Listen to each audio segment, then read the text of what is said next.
이 자리는 훌륭한 그 역사학자들께서 발제하는 귀한 자리인데, 교육학을 전공한 제가 이렇게 오게 됐고, 한편으로는 제가 역사학자들의 영역에 잘못 온 것이 아닌가 그런 생각도 했습니다만, 우리 이은선 박사님이 또 강력히 추천을 해주셔서 이렇게 오게 됐습니다.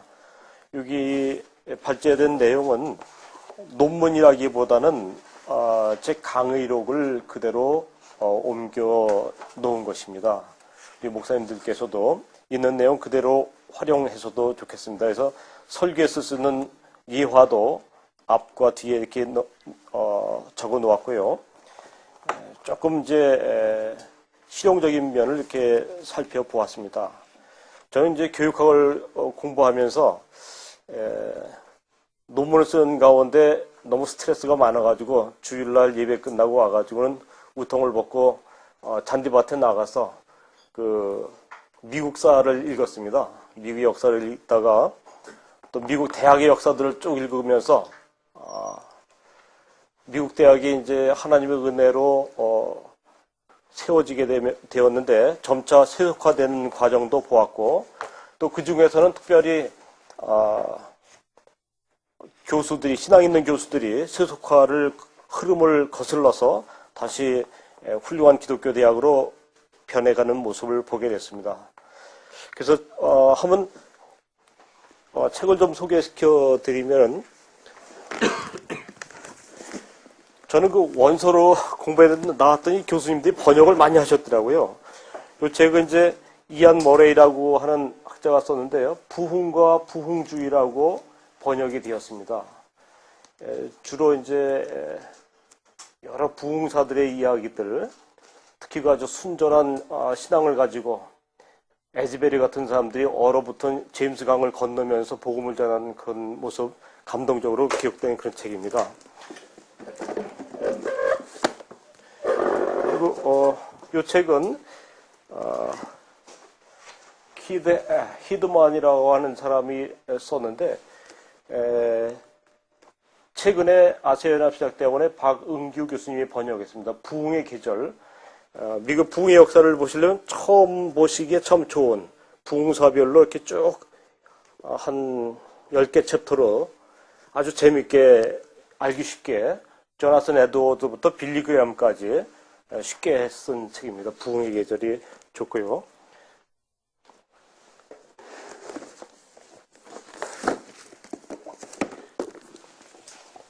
그다음에 대학교 부흥에 대한 책은 그렇게 많지 않습니다. 에드윈 오라고 한 사람이 쓴 캠퍼스 어플레임이라고 해서 아마 대학 부흥에 대해서는 이게 가장 원조가 아닐까 생각됩니다. 영국과 미국의 최고 대학에서 학위를 받으시고 부흥에 목숨을 건 그런 훌륭하신 학자신데, 그분이 이제 캠퍼스 부흥에 처음 썼고, 그다음에 이제 1995년에 위튼 대학에서 아주 큰 대학 부흥이 일어나는데, 여기 보면 티모시 부커라고 하는 사람이 제가 공부한 학교의 교수님인데, 이때 부흥의 현장에 있었던 사람의 한 사람으로서 책을 썼습니다. 부흥이 있었던 그 해에 썼는데, 한국에서 2, 3년 전에 휘튼 대학 부흥 이야기라고 번역이 되어 놨습니다. 그래서 이 책을 보시면 휘튼 대학 얘기만 쓴 것이 아니라 미국 대학의 부흥의 역사들을 앞부분에 요약을 잘 해놓았습니다. 그래서 유용하게 보실 수 있을 것 같습니다. 그 다음에 이제 출판사가 지금 휘튼 대학 출판사가 부흥과 개혁서. 네. 부흥과 개혁. 그다음에 이제 플로신학대학 총장으로 계신 리처드 마우가 쓰신 건데, 더 스멜 오브 소더스트, 톱밥의 냄새. 무슨 뜻이냐면, 옛날에 우리가 천막 집회하면 바닥에 가마니를 깔아놓고 천막 집회했습니다. 근데 미국에서는 천막 밑에다 톱밥을 깔아놓고 부흥했습니다. 그래서 우리가 가마니 냄새를 맡으면서 옛날 천막 집회를 기억하듯이, 미국 사람들은 이거 톱밥 냄새를 맡으면서 부흥회를 떠올리는 옛날 부흥에 대한 향수에 대한 내용을 쓴 것이고요. 요 둘째가 이제 번역은 안 되는데 오늘 강의 중에 조금 나오겠지만 예일 대학의 부흥을 가져왔던 티모시 드와이트라고 이제 조나선 에드워드의 손자인데 그때 이제 예일 대학의 세속화를 거슬러서 예일 대학을 하나님 대학으로 캠퍼스를 전면적으로 개혁한 그런 총장의 이야기입니다.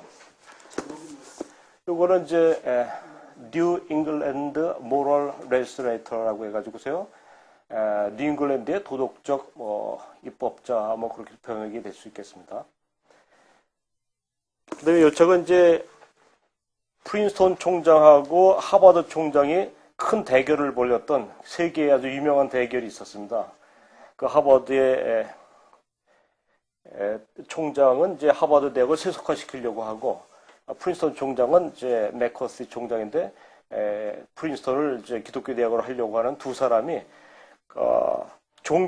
종교가 대학에서 설 자리는 어떤 것인가 하는 주제를 가지고 뉴욕에서 크게 격돌한 Princeton in the Nation's Service 이런 책입니다.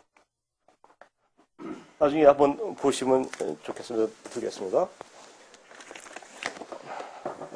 그리고 이 테이프는 에즈베리 대학의 부흥운동에 대해서 에즈베리 대학에 여러 번 큰 부흥이 있었는데 1970년 부흥운동에 대해서 킨노 총장이 직접 증언한 내용입니다.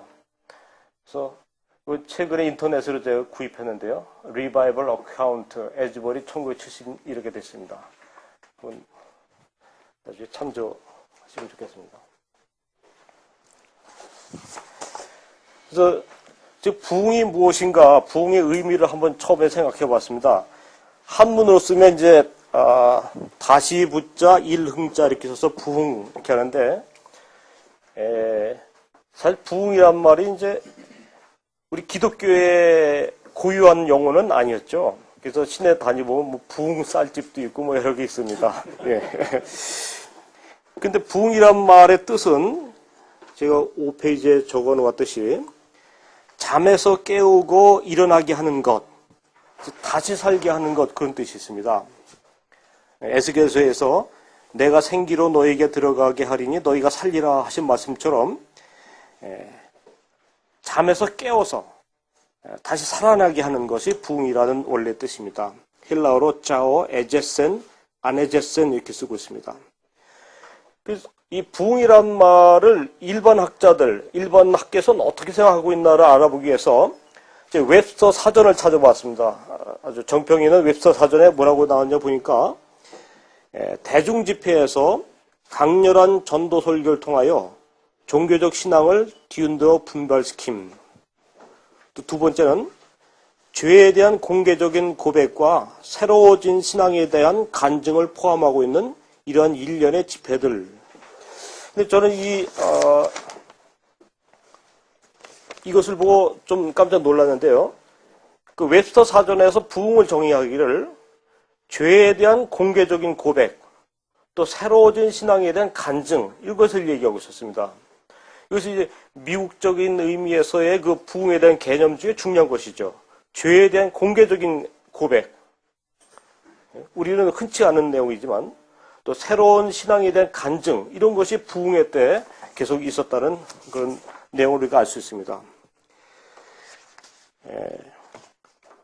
또 학자들이 부흥에 대해서 정리를 하는 것을 보면 스티픈 올포드라고 하는 사람은 하나님께서 자신의 백성에게 찾아오셔서 그들을 회복하시고 생기를 다시 불어넣어 주시고 자유케 하셔서 충만한 복을 누리도록 하시는 하나님의 특별하고도 주권적인 사역이다 이렇게 얘기했습니다. 제임스 번스는 지금까지 잠자고 있었던 엄청난 힘이 깨어나게 되며 오랫동안 잠재되어 있던 새로운 힘이 갑자기 분출하게 된다라고 설명했습니다. 그래서 근데 이 부흥은 찰스 피니가 설명한 것처럼 어느 한순간에 끝나는 것이 아니라 지속적으로 하나님께 순종하는 것, 그 순종이 아주 가장 중요한 의미라는 것을 설명하고 있습니다. 그래서 부흥이 어떤 특별한 때와 특별한 시기가 아니라 그리스도인에게서 지속적으로 일어나는 어떤 성령 충만한 상태라고도 찰스 피니는 설명하고 있습니다. 근데 이제 그 에즈베리 대학의 부흥을 보면 1950년대 어느 날 새벽 아침 채플에서 학생이 회심을 하게 되었습니다. 이 학생은 에즈베리 대학이 점점 세속화되는 것에 대해서 마음 아파하고 있었는데 하나님께 기도하는 가운데 자기 그 영적 갈급함을 학생들 앞에 일어나 고백을 하게 됐습니다. 그래서 그 학생의 고백을 듣고 20여 명의 학생들이 함께 기도를 하게 되고, 이렇게 우연처럼 터진 이 학생의 고백이었는데, 그 에즈베리 대학이 있는 그 켄터키주의 윌모어라는 도시 전체가 큰 변화를 체험했습니다. 그래서 한 일주일 동안 걷잡을 수 없이, 심지어는 이제 신문 기자, 헬리콥터까지 떠가지고서 취재를 하고 TV 방송에도 나오고 하는 큰 부흥이 일어났었습니다. 그래서 근데 이 에즈베리 대학의 부흥의 시발점도 한두 사람의 죄의 고백을 통해서 일어나게 되었습니다. 그 내용을 자세히 설명하고 있습니다. 제임스 콜만 박사가 로버트 콜만 박사가 그때 현장에 있었습니다. 그때 이제 한 학생이 부모에게 편지를 썼는데 어떤 내용이냐면, 부모님께서 이곳에 계셨더라면 얼마나 좋았을까요? 하나님께서 행하신 일들은 너무나도 놀라운 일이었습니다. 제가 가진 진정한 평화와 기쁨을 부모님께 어떻게 표현해야 할지 모르겠습니다. 저는 3일 동안 천국에 있으면서 3끼를 먹고 3번의 큰 축복을 받았습니다. 예수님의 구원의 소식을 전하면서 수십 마일 이상 걸어다녔습니다. 사람들은 도대체 윌모에서 무슨 일이 일어났는지 알기 위해서 사방으로 몰려오고 있습니다. 이렇게 부모님께 편지를 했습니다. 이제 부흥이 일어나는 방식에 대해서는 하나님은 어제나 오늘이나 영원토록 변함이 없으시기 때문에 부흥에도 어떤 패턴이 있습니다. 사람에게 부흥이 일어나는 방법이 있고, 그럼에도 불구하고 그 당시에 지도자의 지도력이나 또 지역적인 환경이나 여러 가지 조건이 결합해서 아주 독특한 그런 양상의 부흥의 그 양상이 나타날 수도 있습니다. 근데 이제 우리가 1907년 그 평양에서 나타났던 모습은 제가 보기에 이 에즈베리나 1995년에 났던 그 위튼 대학의 부흥하고 거의 비슷했습니다.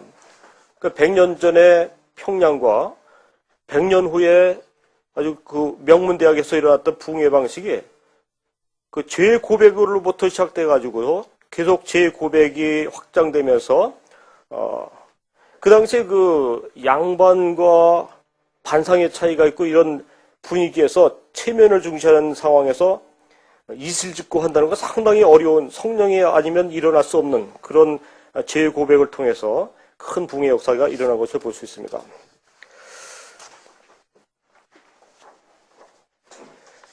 미국 부흥의 유산을 이렇게 보시면 피터 모드 박사는 이렇게 얘기했습니다. 다른 어떤 모든 것보다도 부흥운동은 미국 신앙 역사의 가장 큰 이정표였다. 이렇게 얘기하고, 윌리엄 스위트는 부흥운동은 교회사 물줄기 흐름의 새로운 메인스트림을 형성한 폭포수였다. 이렇게 얘기하고 있습니다. 그래서 특이한 것은 부흥이 일어났던 곳에 계속 부흥이 그 후에도 계속 일어나는 것을 볼 수 있습니다. 1차, 2차. 그래서 에즈베리 대학도 같은 대학에서 한 서너 번, 한 20, 30년 텀을 두고 일어나고 있고, 휘튼칼리도 그랬습니다. 그런 걸 보면 과거의 부흥을 기억하고 있던 사람들이 오늘날 침체된 모습을 보고 간절하게 부흥을 사모하는 분위기가 있었고, 그런 분위기 가운데 또 하나님의 역사가 일어난 것을 볼 수 있습니다. 그래서 1907년에 우리나라에 부흥이 있었던 것을 우리가 간절한 마음으로 사모할 때 다른 어느 나라보다도 한국에서 또다시 큰 부흥의 역사가 일어날 가능성이 크다는 것을 볼 수 있습니다. 그래서 아까 리처드 마오의 그 책에 나온 것처럼 스멜 오브 더스트, 스멜 오브 소더스트, 톱밥의 냄새를 기억하면서, 그건 하나의 상징적 표현인데, 옛날 우리 텐트 미팅, 천막 부흥회 때 임하셨던 그 하나님의 은혜를 사모하는 그런 사람들이 점점 많아질 때 큰 부흥이 일어난다고 볼 수 있습니다. 그다음에 학생 부흥의 역사를 보면은 왜 특별히 그 학생들로부터 부흥이 일어나는가? 저도 이제 60년대에 이제 중학교도 다니면서 이제 부흥회 때 보면 교회에서 부흥을 처음으로 은혜를 체험하는 것은 앞에 앉은 학생들이 제일 먼저 은혜를 체험하고 어른들이 보고 놀래고 뭐 옛날에 입신도 하고 뭐 방언도 하고 많은 그런 일이 많이 있지 않았습니까? 천막 집회도 많이 하고요. 근데 이렇게 얘기했습니다. 그 클래렌스 세스는 이렇게 말했습니다. 모든 시대에 있어서 위대하고 창조적인 신앙적 사상들은 지적이고 영적인 젊은이들이 이룩한 업적이었다. 이런 사실은 예수님, 아시시아 성 프란시스, 사보나롤라, 로열라, 후스, 루터, 에라스모스, 웨슬레 그리고 존 알 모테들이 증명한다. 가장 혁신적인 사상들 가운데 상당수는 30세 이하의 젊은이들이나 때로는 18세에서 25세 사이의 젊은이들로 이루어진다. 그리고 1차 대학생 운동도 가장 큰 역량이 젊은이 사이에 일어났다. 조나단 에드는 그 이유를 이렇게 얘기했습니다. 그것은 참으로 하나님께서 자신의 교회의 부흥을 위한 위대한 사역을 시작하실 때는 일반적으로 그러한 현상이었다. 하나님께서는 젊은이들을 취하셨고 나이 많고 목이 고든 세대는 버리셨다. 그리고 또 요나단에 계속 얘기하기를 영적 각성운동의 심장부에는 늘 젊은이들이 발견되었다. 항상 젊은이를 통해서 불을 붙이시고 그 다음에 사회 전반으로 번져나가게 했습니다. 자, 이제 대학의 역사를 잠깐 살펴보면 영국의 개관 시인이 이렇게 얘기했습니다. 지상에서 가장 아름다운 곳은 대학이다. 이렇게 했는데 이 대학에서 큰 부흥이 일어났습니다. 우리가 잘 알다시피 17세기 청교도들이 그 타락한 유럽을 버리고 그 타락한 인류 가운데 남은 자들로 통한 신대륙에 하나님의 나라를 건설하게 하는 것이 그 이상이었습니다. 그래서 굉장히 엄격하게 퀘이커들을 막 처형할 정도로 엄격한 신대륙에서 신앙을 시작했습니다. 그때 뉴잉글랜드 회중교회 목사였던 존 하버드가 낸 기금과 서재 400권으로 1636년에 하버드 칼리지가 성립됐습니다. 근데 하버드의 헌장에 보면 이런 말이 써 있습니다. 우리는 영국인과 인디안 젊은이들에게 지식과 신앙을 가르치기 위하여 하버드를 설립하노라. 우리 당대의 목회자들이 죽어 흙 속에 묻히게 될 때 우리 교회들에게 무지한 목회를 남겨두는 것을 몹시 두려워하여 배움을 향상시키고 이를 후손에게 영속시키기 위하여 이 학교를 설립하노라 하고 하버드 대학 설립 취지를 설명하고 있습니다. 이건 잘 두시면 제가 자료에서 이건 특별히 찾은 것입니다. 이걸 사용하셔도 좋을 것 같습니다. 그래서 그 당시에 하버드 대학의 그 교훈은 그리스도와 교회를 위한 진리, 베리타스 크리스토 에트 에클레시아라고 되어 있었습니다. 그래서 그 당시 하버드 대학의 배지를 보면 이 책 세 권에다가 이 베리타스 크리스토 에클레시아 세 단어 그리스도 교회 진리 이렇게 기록되었는데 하버드가 세속되면서 그리스도 빼버리고 교회 빼버리고 진리 하나만 책 세 권에다가 이 6글자를 2글자씩 이렇게 집어넣은 게 오늘날 하버드의 이제 교표가 됐습니다. 근데 어쨌든 처음에는 이런 기독교적인 이상을 가지고 세우는데 세우자마자 초대 총장이 헨리 던스턴인데 처음부터 유아 세례라는 그런 초미의 문제로 파멸당하고 아주 혁신적인 사상이 나오기 시작하면서 삼위일체를 부인하는 유니테리언들에게 하버드 대학을 넘겨주었습니다. 그래서 하버드를 포기한 이 회중교회 보수적인 칼비니스트들이 1901년에 예일 대학을 설립하게 됐습니다. 그리고 예일을 중심으로 해서 대학생 운동이 전개되기 시작했습니다. 1차 대학생 운동은 1730년대와 1740년대 뉴잉글랜드 지방과 중부 식민지 지역에서 일어났습니다. 프렐링 하이젠, 위필드, 요나단 에드워드, 길버트 테너트 등이 중심적인 설교자들이었습니다. 그리고 이 1차 학생 운동이 최고조에 이른 시점은 1940년을 전후한 3년 내지 5년간이었습니다. 자, 이때는 대학이 3개가 있었습니다. 1636년 회중교에서 세운 하버드 칼리지, 1693년에 영국 성공회에서 세운 윌리엄 메리 칼리지, 그다음에 1701년에 회중교에서 세운 예일 칼리지 이렇게 있었습니다. 그 예일 대학의 설립 선언서에 보면 대학은 다른 어떤 기관보다도 탁월한 성격을 지닌 신앙적 사회이다. 이 대학은 목회 사역을 위해 사람들을 훈련시키는 목회자의 사회다. 이렇게 총장이었던 토마스 클랩스가 썼습니다. 근데 이제 그 당시 예일 대학에 데이비드 브레이너라는 학생이 입학을 했었습니다. 데이비드 브레이너가 이제 나중에 큰 선교 역할을 해서 인디언들을 회심시키는 역할을 했고, 조나단 에드워드가 아주 사랑했던 사람이었습니다. 그래서 자기 사위로 삼으려고 했었는데 사위가 약혼까지 하고선 결핵으로 죽었습니다만, 그래서 요나단 에드워드는 데이비드 브레이너를 아주 평생 잊지 못하고, 이 젊은 아주 우수한 젊은이가 일찍 죽은 거에 대해서 많은 글을 남기고 있었습니다. 근데 이 브레이너가 젊었을 때 예일에 입학하니까 예일 분위기가 아주 엉망이었습니다. 불신앙이 가득 찼었고, 그래서 휴학을 했을 때, 건강 때 휴학했을 때 다시 예일로 돌아갈 걸 생각하면 차라리 죽는 게 낫다 할 정도로 캠퍼스가 지겨웠습니다. 아주 불신앙이 가득 차가지고요. 근데 이제 2월 말경에 예일대학교에 큰 신앙 부흥운동이 일어났습니다. 요나단 에드워드가 그 일기에 보면 전국에서 일어난 신앙적 각성의 물결이 대학 도시 뉴헤븐에서 짧은 시간 동안 크게 일어났다. 그리고 예일대학은 이 각성에 크게 영향을 받았다. 그 결과 대학은 놀랍게 개혁되었고 학생들은 신중히 영원한 구원의 문제에 관심을 갖게 되었다. 이 각성으로 인해서 당시 대학에 속한 수많은 사람들의 가슴속에 아주 놀라운 행복감과 깊은 인상을 심어주었다. 근데 이 1차 각성운동의 여파로 예일대학은 많은 다른 대학들을 설립하는 촉진제가 됐습니다. 그래서 이 예일대학의 부흥 이후로 20년 동안 많은 학교들이 세워졌는데 대표적으로 프린스턴 대학교, 그 당시엔 뉴저지 대학이었죠. 또 브라운 대학교, 그 당시 로드아일랜드 대학교, 지금의 라커스 유니버시티, 퀸스 칼리지, 다트머스 칼리지 이런 대학들이 예일 대학의 부흥의 영향을 받아서 학교들이 세워지게 됐습니다.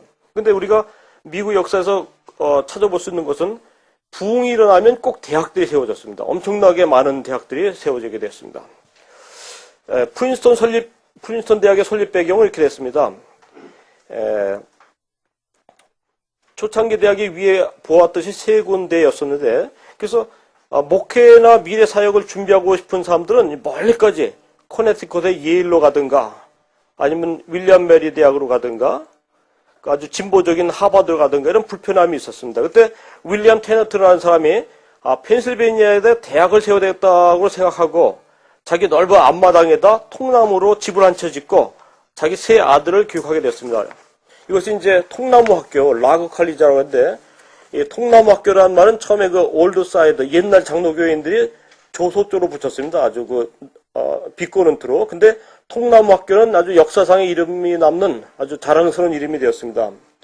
15명의 청년들을 받아들여서 교육했는데, 아주 건물은 얼기설기하지만 최고의 교육 과정으로 훌륭한 부흥사들을 낳았습니다.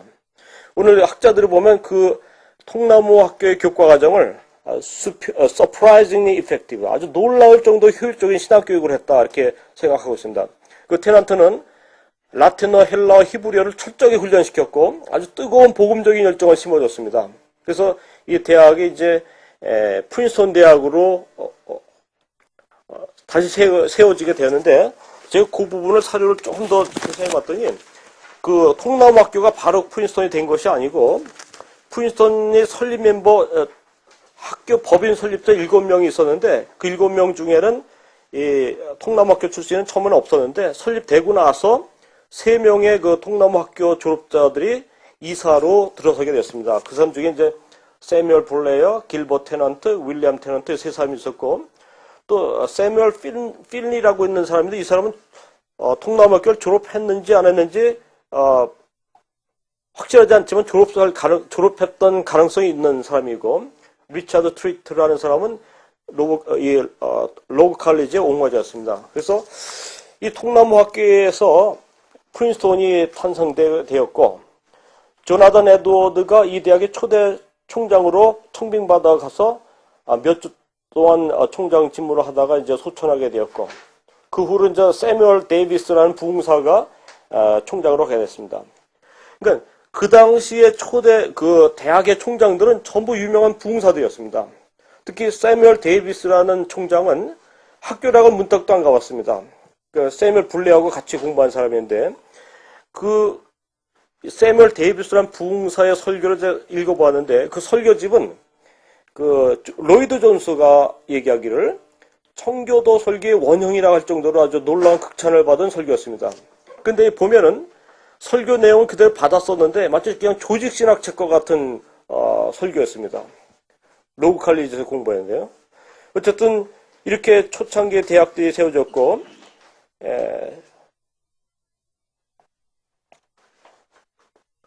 1787년 5월에 미 헌법이 제정되었을 때 그 헌법 제정위원회 6명 중에 1명이 바로 이 프린스턴 출신이 되었었습니다.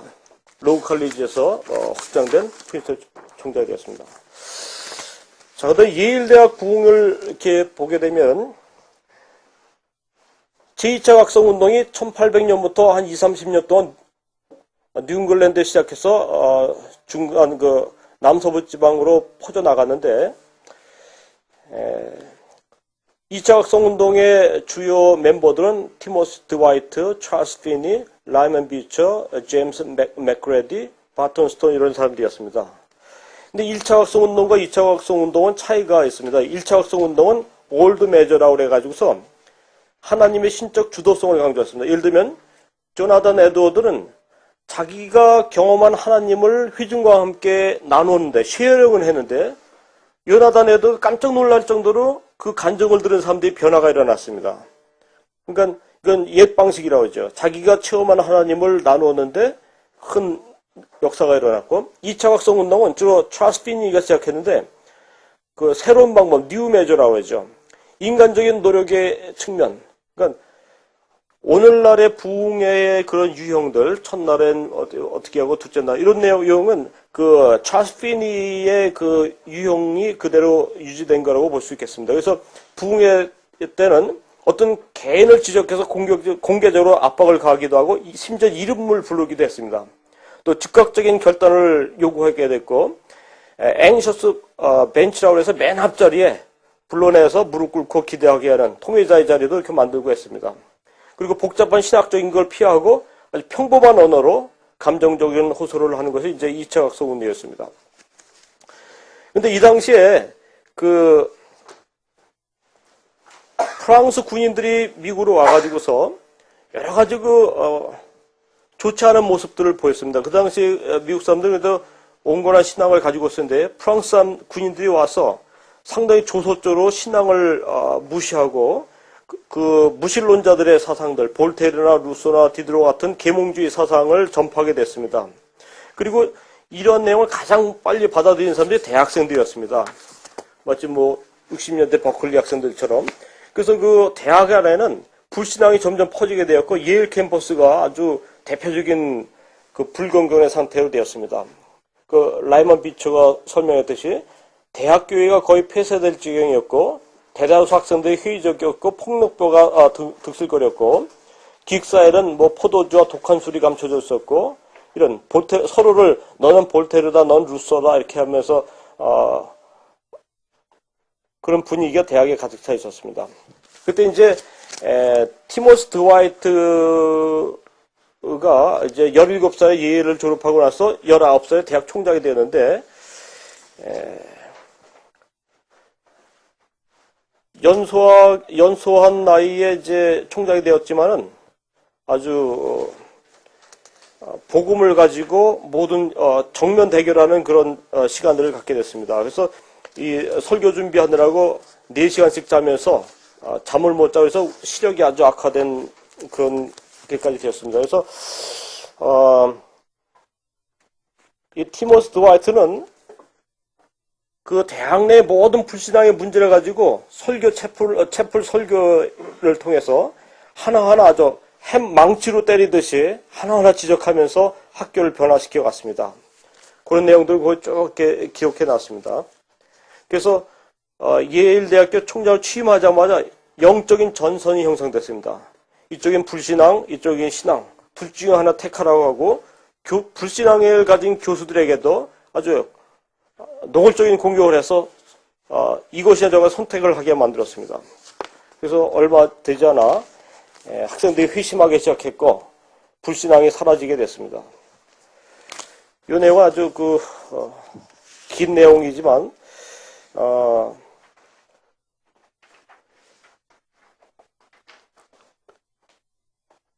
그 역사가들이 예일대학 결론적으로 역사가들이 그 드와이트 총장을 평가를 이렇게 했습니다. 거기 보면 이거 Dictionary of Christianity in America라는 그 사전에서 본 내용입니다만 이 당시에 미국은 대학 설립의 붐을 이루던 시기였습니다. 이 시기에 대학은 20개 대학에서 180개 대학으로 증가하였고 대학생들의 증가율은 인구 증가율의 4배에 달았습니다. 이런 증가의 핵심적인 요인은 티모시 드와이트 총장을 중심으로 시작된 예일 대학의 부흥운동이었습니다. 예일은 영적으로 각성한 학생들을 남부와 서부로 파송하여 대학을 설립하거나 기독교 대학의 총장이 되게 하였으며 따라서 이 당시 예일 대학은 Mother of College죠. 대학들의 어머니라는 명성을 얻게 됐습니다. 쉽게 얘기하면 이제 부흥운동이 휩쓸고 나니까 학생들이 여기저기 가서 대학을 설립하게 되었고 총장으로 가게 됐습니다. 그래서 20개 대학에서 예일이 부흥운동을 하고 난 다음에 180개 대학으로 증가했었어요. 그래서 대학을 낳는 대학, 그래서 대학들의 어머니, Mother of College라는 별명을 갖게 됐습니다. 근데 이제 하버드 대학은 정반대의 길을 걷게 됐습니다. 그 찰스 엘리어트라는 총장이 젊은 나이에 총장이 되었습니다. 그래가지고는 총장이 되자마자 이사회에서 목사님들을 배출해버렸습니다. 축출해버렸습니다. 그리고 교과 개정을 급격히 교과과정 개편을 하면서 기독교 대학 틀을 깨기 시작했습니다. 그래서 그동안 기독교적 고정 과목이 필수 과목이었는데 그래서 선택 과목으로 바꾸게 되면서 아주 그 산업사에서 필요한 그런 과목들을 많이 선택할 수 있도록 했는데 겉으로 보기엔 실용적인 것 같지만 내면적으로는 기독교를 배척하는 그런 총장의 역할을 수행하게 되는데 엘리어트가 40년 동안 총장을 수행했습니다. 그러면서 급격히 하버드가 세속화되었고 그 세속화의 물결은 쭉 퍼져나갔어요. 그래서 코넬 대학교, 그 뉴욕주 중간에 있는 핑거레이크의 코넬 대학의 총장 화이트 총장이 이 하버드 대학의 세속화를 가장 직접적으로 영향을 받게 됐습니다. 아까도 말씀드렸듯이 그 프린스턴 칼리지의 제임스 맥코시 총장하고 하버드 칼리지의 찰스 엘리어트 총장이 1886년에 뉴욕 그 아트 갤러리에서 큰 대결을 벌이는 것이 이제 총장들이 갖고 나서 자기 견해를 읽었습니다. 쭉. 그때 아주 관심 있는 많은 사람들이 이 아트 갤러리 가득 메웠었는데 제가 이 본문을 미국에서 카피해 갖고 왔는데 와가지고 아직 읽어보지도 못하고 있습니다. 학교 일 바빠가지고요.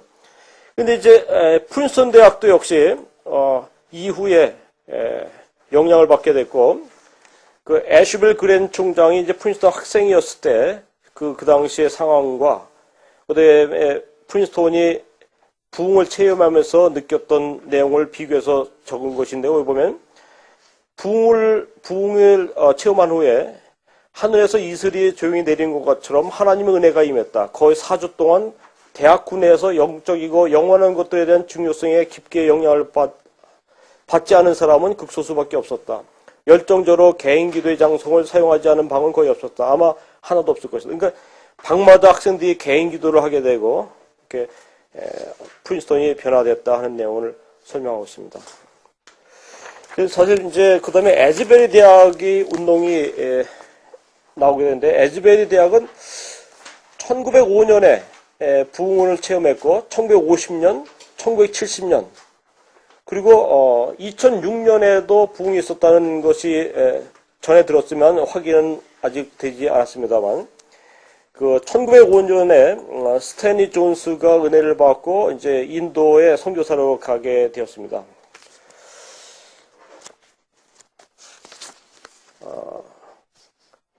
여기 여러 가지 내용들 쭉 설명하고 있지만 이 에즈벨이 있었던 일과 위튼 칼리지에 있었던 일은 거의 비슷한 내용입니다. 주로 학생들이 어디 시간이 어떻게 되는지 읽어볼까요? 예, 하시죠. 뭐 시간 충분히 있습니다. 예. 청약해도 괜찮아요. 뭐 시간 넉넉합니다. 그럼 한번 읽어보겠습니다. 에즈벨 대학 학과장인 홀런드 박사의 이야기부터 보겠습니다. 에즈벨 대학 학과장인 홀런드 박사는 1950년 2월 23일 아침 예배 때 일어난 일에 대해서 이렇게 말합니다. 천국의 문이 열렸고 내가 한 번도 체험하지 못한 정도로 하나님께서 우리 가운데 강하게 임하셨다. 성령께서 모든 청중 가운데 임하셨고 모든 것이 자유롭게 되었다.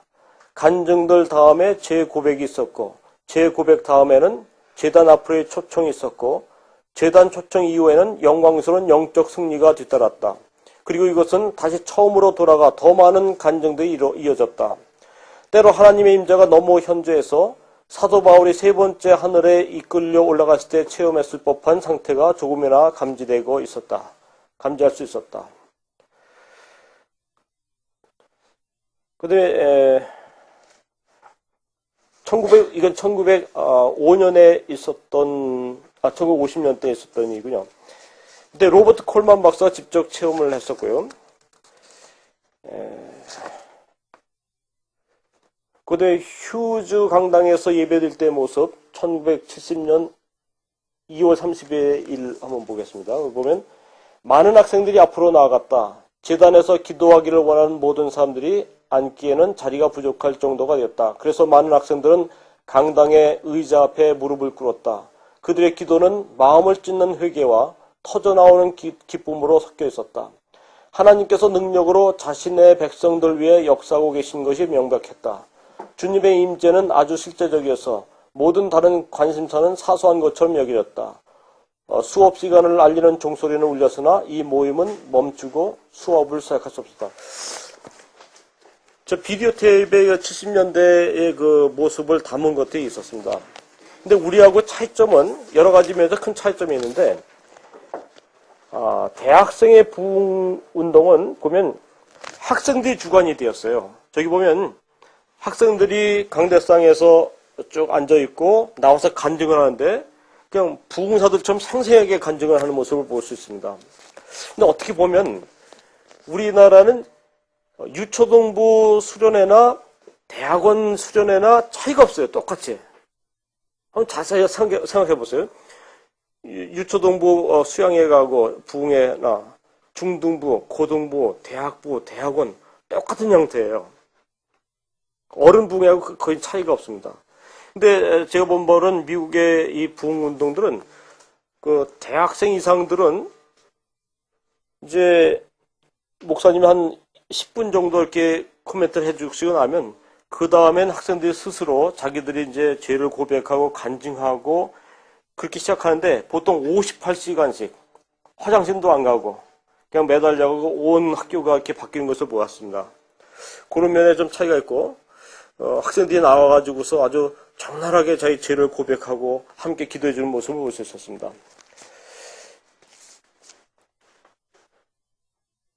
그 뒤에 예문을 보면 그날 나머지 수업이 취소되었고 학생들은 계속해서 간증하고 기도했다. 한 학생이 이렇게 기록했습니다. 나는 현대판 오순절의 한가운데 앉아있다. 얼마 전에 성령의 자발적인 움직임이 있었다. 그 장면은 믿을 수 없을 정도다. 풍성한 간증, 해방, 자유, 눈물, 말로 표현할 수 없는 기쁨, 포옹, 한 사람이 찬양할 때 자발적인 박수, 천명의 마음들이 능하신 하나님께 대한 찬양과 경배로 고양되었다. 이제 그 다음에 이제 신대원 캠퍼스로 옮겨가서 신대원에서 큰 또 은혜도 체험하고, 그 다음 예문도 보겠습니다. 나는 그와 같은 어떤 것을 전에도 한 번도 본 적이 없습니다라고 노련한 뉴스 진행자가 자신의 텔레비전 시청자들에게 말했다. 그런 다음 그런 시청자들에게 신문을 내려놓고 하던 일이 무엇인지 충전하고 그날 자신이 찍었던 필름이 담겨있는 부흥 장면을 보라고 요청했다. 그리고 그는 이렇게 결론을 맺었다. 나는 그것을 보았습니다. 그렇지만 나는 아직까지도 그것을 믿을 수가 없습니다. 자, 이런 캠퍼스 부흥이 1970년에 적어도 130개 대학과 신대원대에 확산됐습니다. 그러니까 은혜를 받은 에즈베리 학생들이 둘씩 짝을 지어서 모든 대학에 가서 그 자기들이 부흥회에서 있던 내용을 간증했습니다. 사도행전 사도들처럼 자기 돈으로 비행기 타고 가서. 근데 그곳에서도 똑같은 부흥이 일어나게 됐습니다. 그때 이제 부흥운동을 받았던, 영향을 받던 대학들이 거기 아주사 대학, 테일러 대학 좀 이렇게 있습니다. 오랄 로버츠 대학.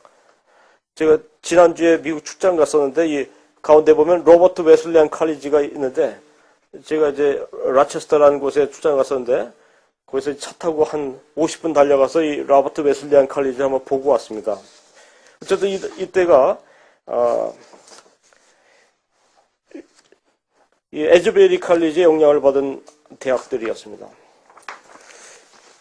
이제 사장에 보면 휘튼 대학의 부흥을 볼 수 있습니다. 여러분 휘튼 칼리지 가보신 분 계십니까? 예, 가보셨죠? 그냥 아름답지 않습니까? 예. 이 휘튼 대학은 이제 시카고 외곽에 있는 아주 부유한 지역에 있는 아주 아름다운 대학입니다. 그 대학의 교훈이 For Christ and His Kingdom, 그리스도와 그의 나라를 위하여가 교훈입니다.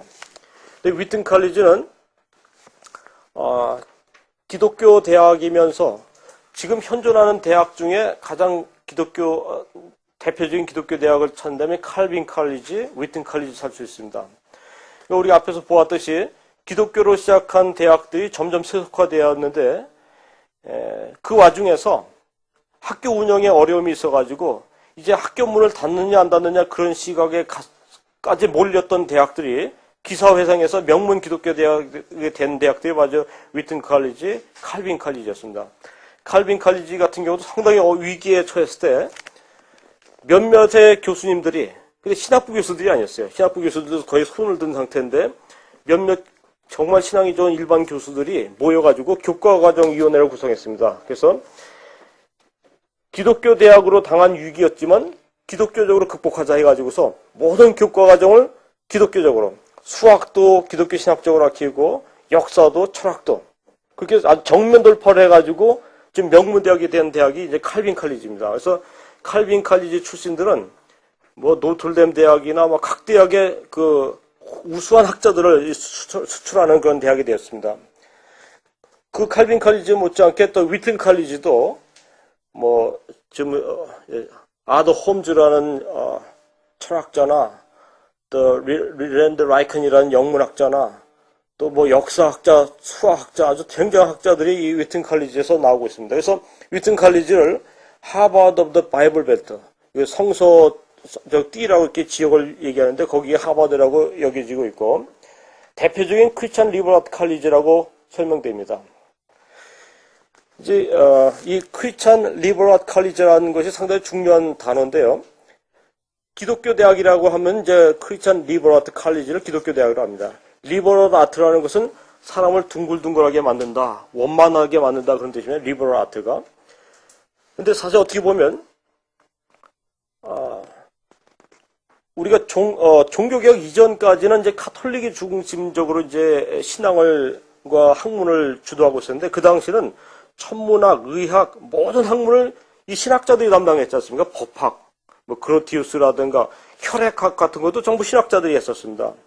근데 이제 우리가 종교개혁이 불가피한 상황이긴 했지만은 아쉬운 점의 하나는 이런 학문의 보고를 일반 학문에게 넘겨주고, 그러니까 마치 그 주인집 아들이 다 넘겨주고 새방으로 나온 것처럼, 물론 복음의 핵심은 가지고 나왔지만 학문의 영역에서는 천문학이나 수학이나 의학이나 법학이나 이런 모든 것은 그냥 세속 학문에 주고 나왔습니다. 그게 가장 참 아쉬운데, 만약 그것까지 가져 나왔다면 지금 신학대학 교수들이나 목사님들이 모든 학문을 주관했을 거예요, 아마. 좀 확장시켜서 얘기하면. 근데 어쨌든, 종교개혁 그 전후로 해서 카톨릭과 우리가 분리되면서 학문의 영역에서는 오직 성경으로, 근데 성경 하나만 달랑 들고 나온 것이죠. 모든 일반 학문은 다 버리게 등한히 하게 되는데, 리버럴 아트라는 것은 그처럼 문학, 역사, 철학, 순수 과학, 이런 것을 리버럴 아트라고 하는데, 그래서 기독교적으로 연구하는 학교가 바로 크리스찬 리버럴 칼리지입니다. 그 기독교 인문대학. 그래서 총신 신대원은 신대원이지만 총신대학은 엄격하게 보면 크리스찬 리버럴 아트 칼리지라고 볼 수 있죠. 우리나라 이제 그런데 왜 연대고대가 크리스찬 리버럴 아트 칼리지라고 보기는 어렵고요. 근데 외국에 이제 이런 명문 대학이 많이 있습니다. 그 모든 학문을 기독교적인 시각으로 보고 기독교의 세계관과 인간관으로 보는 그런 대학을 크리스찬 리버럴 아트 칼리지라고 하는데 우리나라에도 이런 대학들이 참 많이 세워져야 된다고 생각됩니다. 근데 이제 위튼 칼리지는 근본주의적 복음주의 신앙과 미국의 인문대학이라는 두 가지 문화적 유산을 담지하고 있었습니다. 그래서 태어날 때부터 두 문화를 타고난 혼혈아라고 볼 수 있습니다. 그래서 위튼 대학은 리버럴 아트, 인문학을 가르치려는 시도와 근본주의 신학을 견지하는 시도, 이 두 가지 시도로 인해서 대학 설립 때부터 상당히 어려움을 겪어왔습니다. 근데 이런 난관에도 불구하고 그 대학 총장들과 교수진을 비롯한 전체 위튼 대학의 구성원들이 두 가지 시민권, 복음주의 세계의 시민권과 고등교육 세계의 시민권 두 개를 하나도 놓치지 않고 소유하겠다는 점에서 끈기 있게 그 두 개를 화합하는 모색을 해왔습니다. 그 내용은 이제 뒤에 네 가지 모델을 수렴 모델, 승리자 모델, 가치 부가적 모델, 통합 모델을 뒤에 이제 맨 뒤에 장에 이렇게 네 가지 했는데 이 네 가지 모델은 뭐냐면 어떻게 학문과 어떻게 복음주의인 보수적인 신학을 유지했을까를 총장들이 그 몇몇 교수들과 몰두하면서 이런 모델 저런 모델을 계속 시작해봤습니다. 수렴 모델은 이제 승리자 모델 뒤에 좀 자세히 설명했습니다. 그러면서 이제 지금은 잘 위치를 잡은 그런 대학이었습니다. 총장들의 교단도 여러 가지 교단이 있었습니다. 총장 교단은 여긴 안 적었나요? 6명의 총장이 이렇게 있는데 딱 두 사람만 같은 교단이 전부 다른 교단이었습니다.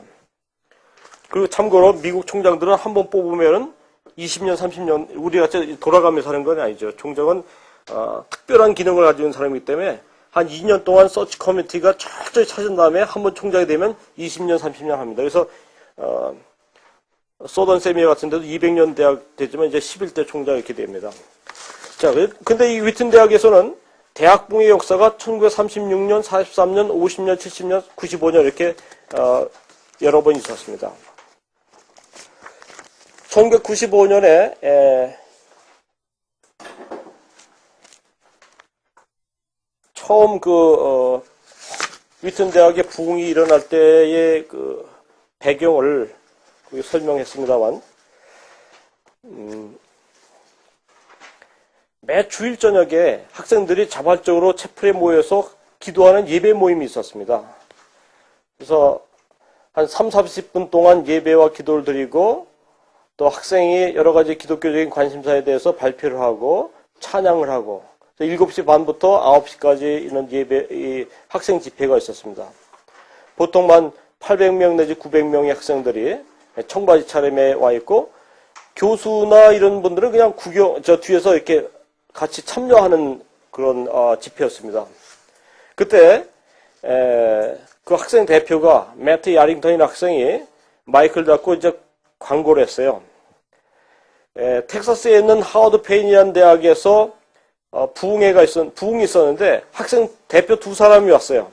두 사람이 와가지고 그 하워드 페인 대학교에 하나님이 얼마나 역사하셨는가에 대해 간증을 했습니다. 근데 이제 첫 번째 여학생이 마지막 한 말이 저는 위튼 대학이 원하는 것이 무엇이며 무엇을 필요로 하는지 알지 못합니다. 그리고 하나님께서 이곳에서 어떤 일을 어떻게 행하실지도 모릅니다. 그러나 저는 우리 대학이 은혜를 받은 것처럼 여러분 모두가 하나님의 놀라운 은혜를 체험할 수 있기를 기도합니다. 이렇게 설명했습니다. 그리고 또 다른 학생이 또 간증했습니다. 자, 이 두 사람이 간증을 마치자 8시 40분 정도 되는데 아주 조용했습니다. 그때 이제 매트 야링턴이라는 학생이 자, 이 앞에 마이크가 놓여져 있습니다.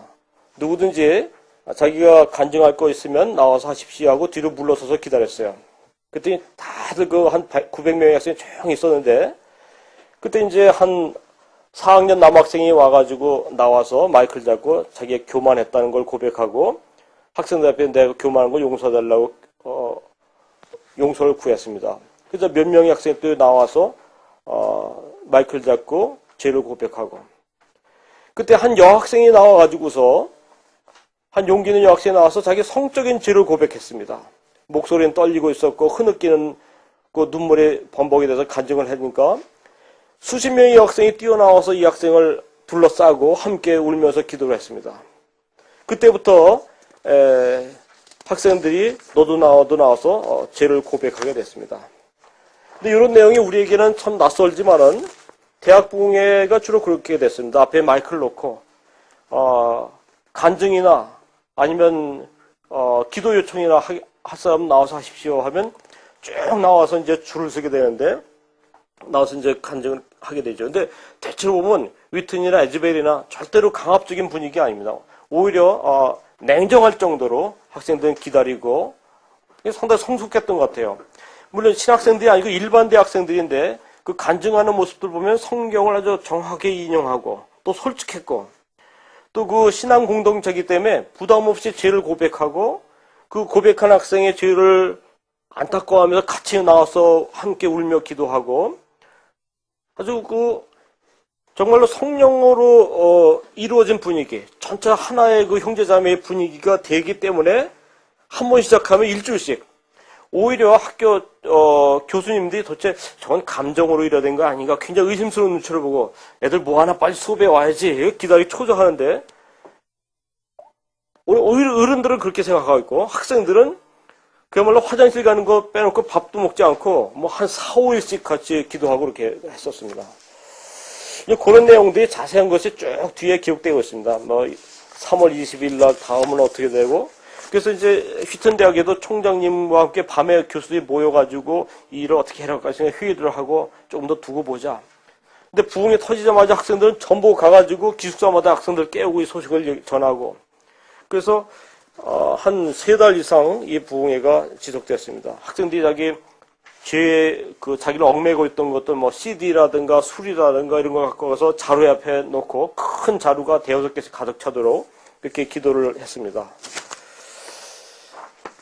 그리고 6주 동안 선교에 대한 헌신도 있었습니다. 어떤 학생이 은혜 받고 기도하러 간 곳이 바로 선교관이었는데 그 선교사도 숫자를 이렇게 세보니까 부흥에 있었던 해에는 몇백 명씩 나오고 부흥회가 없었을 때는 서너 명씩 나오고 그걸 보고서 그 명단을 적어 갖고 와서 학생들이 기도하고 그러니까 이때 한 200명 정도가 선교사로 나왔던 걸로 알고 있습니다. 자, 그런 내용들은 이제 대체로 말씀드린 그대로고요. 뒤에 보면 부흥의 증거, 이 부코 교수님이 이렇게 그러면 그 위트넷에 있었던 것이 정말 부흥이었다는 증거가 무엇인가 이렇게 물어보는 사람을 위해서 한 5가지 증거를 적었습니다.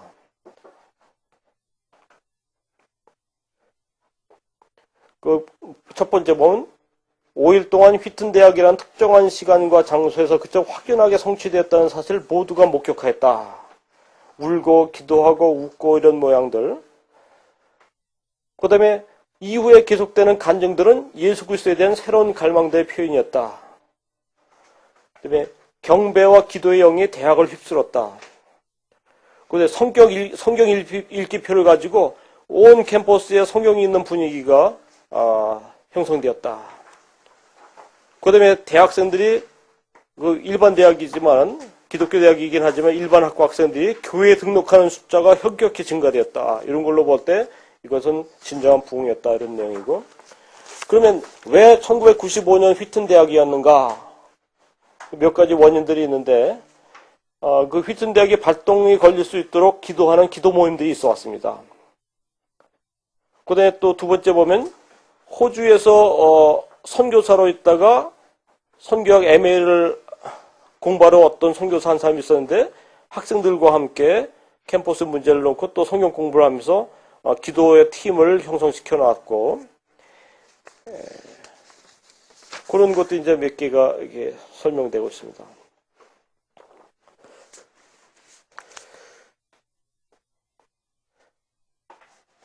그 다음에 이제, 조건의 동일성. 부흥의 시기에 각 대학에서는 그러니까 왜 위튼이나 에즈베리아 같은 그런, 대학의 양성들을 보면 조건이 동일했다는 얘기죠. 부흥 시기에 각 대학에서 부흥을 간절히 고대하는 학생들이 진지한 기도가 시작되고 있었습니다. 그리고 오랫동안 확신을 가지고 간절히 기다리고 있는 기도의 그루터기들이 있었습니다. 그리고 어떤 대학에서는 총장이 문을 잠그고 무릎을 꿇고 금년에 부흥을 달라고 기도하는 그런 대학들도 있었습니다. 방법의 대학 통일성을 보면 평양대학성 운동에서 최근 캠퍼스 부흥에 이르기까지 죄의 회개는 동일했고 부흥의 불길이 18개로 번져나가는데 그 대학에도 진지한 회개가 있었습니다. 이게 에즈베리 대학 부흥 후에도 학생들이 2명씩 짝을 지어서 모든 대학을 갔습니다. 거의 저 서쪽 해변 끝에서 대서양 끝에서 태평양 끝까지 텍사스에서 저기 메인주까지 전부 짝을 지어서 자기 자비양에서 갔어요. 그러면 그 대학에서는 뭐 체포를 중단하고 이 학생들이 올 때 기다리고 있습니다. 그 학생이 비행장에 내려서 딱 체포에 등단해서 자기 학교에서 있었던 얘기를 간증을 하는데 그 학교도 똑같은 그 부흥의 역사가 일어났습니다. 그래서 마치 그냥 가을 들불에 불이 번져나가듯이 온 대학에 번져나갔었습니다. 신앙의 순수한 성숙, 고백한 학생들을 위한 자발적인 기도, 진지한 눈물, 형제자매 안타까움이 있었습니다. 그야말로 순수함이 있었죠. 그러니까 어떤 자기 죄의 고백으로 인해서 문제가 되는 그런 성숙하지 못한 모습보다는 형제자매라고 믿고 고백한 내용은 거기서 기도로 함께 끝내는 그런 성숙함이 있었습니다. 그리고 학생들의 자발성, 부흥회가 설교가 중심이 아니었고 대체로 기성세대의 그 교수나 목사님들은 또는 교목들은 와서 짧게 말씀을 전했습니다. 한 10분 내지 20분. 교목과 교수님들은 진지한 참여자이며 협조자들이었습니다. 부흥의 불길은 전적으로 성령 하나님과 학생들 자신이었습니다. 근데 이제 제가 같이 우리 이윤성 교수님이 주도하시는 그 KR 모임과 그 위튼을 한번 비교해봤는데 KR 모임이 이럴 때는 이제 단체적입니다. 집단적이고 익명적 성격의 부흥이었습니다. 그 다음 위튼에서는 신앙 공동체. 저기는 그냥 모임이었고 이쪽은 어떤 유기체적인 공동체였고 그래서 개인적이고 공개적인 회개가 가능했었습니다. 근데 우리 KR 모임은 이제 교수님들이 주도하고 학생들 대표들이 협력하는 제재지만 위튼이나 에즈베리나 기타 대학에서는 학생들이 자발적으로 모였고 교수들의 승인과 후원을 받게 되었습니다. 이런 차이가 좀 있었습니다. 결론적으로 볼 때 왜 젊은이들이었습니까? 왜 대학 부흥회가 교수를 통해서 일어나지 않고 직원들 통하지 않고 왜 대학 젊은이들이었습니까? 보면 젊은이들의 가장 중요한 특성이 이상주의라는 것이죠. 그 더글라스 하이드라는 사람이 이렇게 말했습니다. 젊음은 이상주의 시기이다. 공산주의자들은 젊은이들의 이상주의에 직접적으로 호소함으로써 젊은이들에게 매력을 끈다. 사람들은 너무나 자주 이 이성주의에 호소하는 일에 실패해왔다. 그래서 결과적으로 그들은 많은 젊은이들을 잃었다. 이에 대해 불평할 이유가 없다. 만약 우리가 젊은이들의 이상주의를 무시하여 많은 젊은이들을 잃는다면 필경 다른 사람들이 와서 젊은이들의 이상을 사로잡아 자신의 목적에 따라 이끌 것이며 이는 우리의 영적인 목적에 반대되는 일에 사용되어도 불평할 수 없다. 젊은이들은 이상주의적이다. 이것은 어떤 건강한 젊은이에게도 자연스러운 것이다. 나는 이것이 하나님께서 젊은이들에게 바라는 것이라는 것을 분명히 말할 수 있다. 우리는 사랑과 정의를 실천하지 못했으며 또한 상세에 어긋나는 행동을 범했다. 그때 우리는 비현실적 이상주의를 비웃게 된다. 우리가 그렇게 하는 것은 우리 자신의 손실이다. 그 다음에 이상주의가 지닌 아름다움은 아주 실제적이고 실천적이라는 것입니다. 젊은이들은 자신들의 비전에 대해서 헌신함에 있어서 기꺼이 대가를 지불려고 한다는 얘기죠. 그러니까 쉽게 얘기하면 운동권 학생들을 보면 압니다. 운동권 학생들이 상당히 이상주의죠. 사회의 가장 이상적인 체제를 마음에 꿈꾸고 그것을 받아들이면 아주 구체적으로 실천해 나가는 것이죠.